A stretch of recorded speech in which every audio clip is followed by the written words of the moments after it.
2-1 win. Come back in first half. How are we feeling? Absolutely shattered. I'm allowed to say that. Yeah. And it's drained me, that one.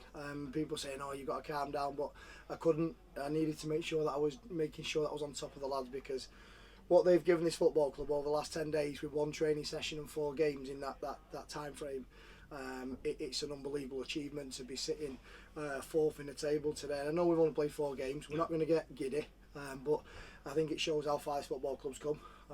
Not just through myself, but the players, the management staff, the board directors. There's a real good vibe at the moment. And when you look at the performance first half, it was okay against a good side. There was nothing in it to show character of not starting too great, going behind. I think teams last year, for our team last year, teams would have gone hunting after us like they did to us. They beat us convincingly last year. But I think you've seen everything that's changed in that 12-month period.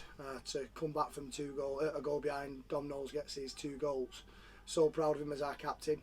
People have been sort of saying, "Oh, when's his goals going to come?" I said, "They'll come." Dom Knowles is a natural goal scorer, and his first one, that's why I class him as the best number 9 in the league. We're lucky to have him. And then the second half, we let ourselves down with a little bit of discipline, which I was banging on about in the dressing room, and you're thinking, "Oh, we're backs to the walls, it's going to come." With what I've just said about 4 games in 10 days, we're not fresh. We've got a very small squad, got 4 subs on the bench, and the players rolled the sleeves up today and shown so much passion and desire to play for this football club to try and get that clean sheet in the second half, and they thoroughly deserve that victory today, the players. I was going to say, it felt like a massive match to win, especially going down to 10 men. And I think we should have been 3 goals up, really, a couple of really good chances. But yeah, character-wise, what did it say about this team? I think it was massive that last 20 minutes. It's huge. I think, like you say, I've not even touched on, I think we should have been out of sight in the game, which I don't mean to be disrespectful to Darlington, because they're a very good team, but I never felt threatened by them today. And I really thought that when we went on the attack, we looked like we were going to score, which is a great trait to have.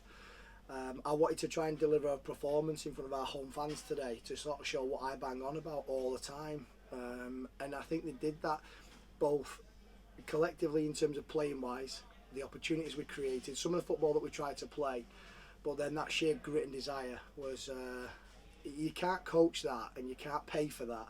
You've got to earn it, and our dressing room today shown all the hard graft they've done in pre-season, epitomised by the display from my big man who came on. Because when you look at Craig Hobson's performance for 25 minutes, he could have won man of the match.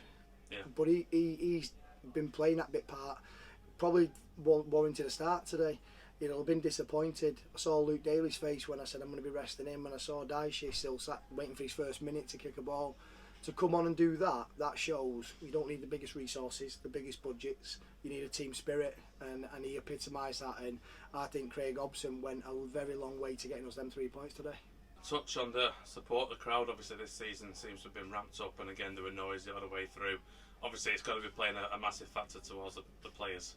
Yeah, I think it's because my mum's had a couple of Bacardis and Coke and she gets them going, doesn't she? But no, it's unbelievable. I think the last 12 months when I first got the job, it was difficult, really difficult circumstances. Football is about having fans, their passion.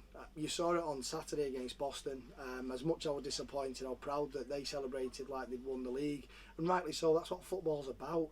And I didn't even mean that as a derogatory comment about Boston. I love stuff like that. Their coach ran right past me, jumping on his players, and that's what football is. I did it on Tuesday at Chester, and to see the fans celebrate like that, that's why I want to be in this league. I had great banter with the Boston fans for that, and when you see our fan base today making that kind of noise, hopefully we'll build on this. And large part, Matt, I've got a good support from my family. The Curzon family supporters are starting to mix well now and understand who's who, because it's a new group of players, and all of a sudden there's a real good vibe. It's a positive one, and I think the board can see that. And yeah, they were fantastic. And I hate to use that sort of analogy where they're the 12th man.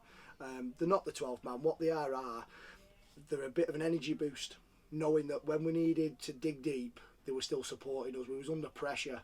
We couldn't get out for the last 10 minutes. We were down to 10 men again, and they got us over the line with that support. And I can't thank them all enough on behalf of the dressing room. A massive thank you. Perfect. Thank you very much, Dave. Cheers, mate. And